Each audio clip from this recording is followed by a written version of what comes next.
Hi, is me Prince. എല്ലാവർക്കും black W ചാനലിൻ്റെ പുതിയൊരു വീഡിയോയിലേക്ക് സ്വാഗതം. എന്തുണ്ട് വിശേഷങ്ങൾ? എല്ലാവർക്കും സുഖമല്ലേ? എല്ലാവരും ഹാപ്പി അല്ലേ? ഹാപ്പി ആയിട്ടിരിക്കുക. എനിത്തിങ് ഹാപ്പൻ, ലൈവ് വാസ്റ്റ് കോപ്പ് ആണ് ഓൾവേസ് പോസിറ്റീവായി. അമേരിക്കൻ പ്രസിഡൻ്റായി ഡൊണാൾഡ് ട്രംപ് ജനുവരി 2025 ജനുവരി 20 ചാർജ് എടുക്കും, അധികാരം ഏറ്റെടുക്കും.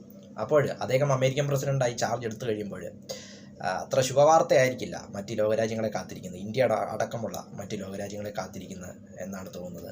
അതിനുള്ള കാരണം എന്താണെന്ന് വെച്ചാൽ, അദ്ദേഹം ആദ്യം തന്നെ പറഞ്ഞിരുന്നു, തെരഞ്ഞെടുപ്പ് വാഗ്ദാനങ്ങളിലൊക്കെ അദ്ദേഹം പറഞ്ഞിരുന്നു, അനധികൃതമായിട്ട് അവിടെ കുടിയേറി താമസിക്കുന്ന മറ്റ് രാജ്യക്കാരെ പുറത്താക്കുമെന്ന്.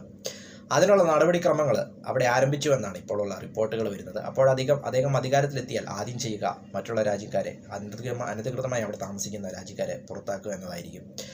ഇന്ത്യ ഉൾപ്പെടെയുള്ള ലോകരാജ്യങ്ങളെ ഇത് സാരമായി ബാധിക്കുമെന്ന കാര്യത്തിൽ യാതൊരു സംശയവുമില്ല. അതായത് അങ്ങനെയുള്ളവരുടെ പട്ടിക അവിടെ തയ്യാറാക്കിയെന്നാണ് അമേരിക്കയിലുള്ള റിപ്പോർട്ടുകൾ വരുന്നത്, വാഷിങ്ടണിലുള്ള റിപ്പോർട്ടുകൾ വരുന്നത്.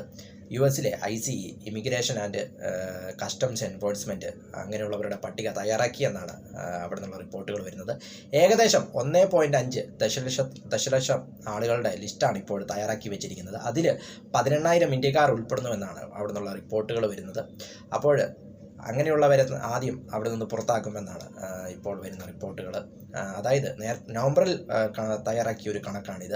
അതിനു മുമ്പ് തന്നെ ഒക്ടോബറിൽ ഒരു കണക്ക് തയ്യാറാക്കിയിരുന്നു. അതിൽ ഏകദേശം 2,75,000 ഇന്ത്യക്കാർ അവിടെ അനധികൃതമായി താമസിക്കുന്നുണ്ടെന്നാണ് കണക്കുകൾ പുറത്തുവിട്ടത്.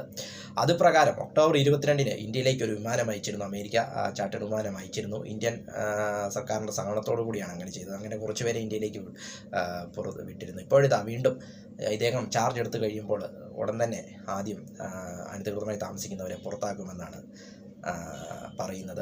അതോടൊപ്പം കഴിഞ്ഞ 3 സാമ്പത്തിക വർഷങ്ങളിലായിട്ട് അമേരിക്കൻ അതിർത്തികളിൽ ഏകദേശം 90,000 ഇന്ത്യക്കാരെ പിടികൂടിയെന്നാണ് വരുന്ന റിപ്പോർട്ടുകൾ വരുന്നത്. അതായത് അനധികൃതമായി അവിടെ അതിർത്തികളിൽ അനധികൃതമായി അമേരിക്കയിലേക്ക് കടക്കാൻ ശ്രമിച്ച ആളുകളെ ഏകദേശം 90,000 ഇന്ത്യക്കാരുണ്ടെന്നാണ് അവിടെ നിന്നുള്ള റിപ്പോർട്ടുകൾ വരുന്നത്.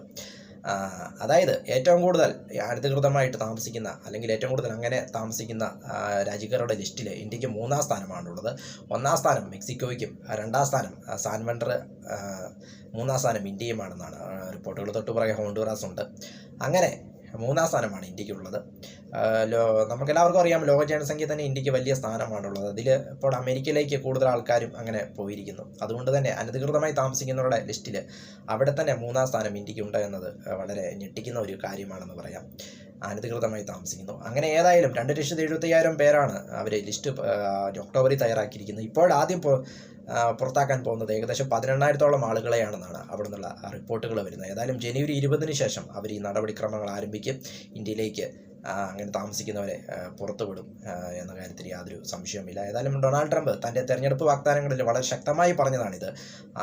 അനധികൃതമായി ഇവിടെ താമസിക്കുന്നവരെ പുറത്താക്കുമെന്നും അമേരിക്കക്കാർക്കായിരിക്കും ഇനി എല്ലാം കൊണ്ടും ഫസ്റ്റ് മുൻതൂക്കം നൽകുക എന്നും അദ്ദേഹം പറഞ്ഞിരുന്നു. മറ്റുള്ള രാജ്യക്കാർക്ക് സെക്കൻഡറി ആയിരിക്കും, അതിനുശേഷമായിരിക്കും യാതൊരു കാര്യത്തിൽ എന്നും അദ്ദേഹം വ്യക്തമാക്കിയിരുന്നു. അതുകൊണ്ട് തന്നെ ഇനി അമേരിക്കയിലേക്ക് ജോലിക്കൊക്കെ പോകുന്ന കാര്യങ്ങളിലൊക്കെ കടുത്ത നിയന്ത്രണം ഉണ്ടാകുമെന്ന കാര്യത്തിൽ യാതൊരു സംശയമില്ല. ട്രംപ് വരുന്നതോടുകൂടി കൂടുതൽ കടുത്ത നിയന്ത്രണങ്ങൾ ഉണ്ടാകുമെന്ന കാര്യത്തിൽ യാതൊരു സംശയമില്ല. ഏതായാലും അവിടെ താമസിക്കുന്ന ഇന്ത്യക്കാരെ ഇത് നല്ല രീതിയിൽ ബാധിക്കുമെന്ന കാര്യത്തിലും യാതൊരു സംശയവുമില്ല. വീഡിയോ ഇഷ്ടപ്പെട്ടാൽ ലൈക്ക് ചെയ്യുക, ഷെയർ ചെയ്യുക, കമൻറ്റ് ചെയ്യുക, സബ്സ്ക്രൈബ് ചെയ്യുക. വീണ്ടും പുതിയ വീഡിയോയിൽ കാണാം. അതുവരയ്ക്കും ടേക്ക് കെയർ, ബൈ.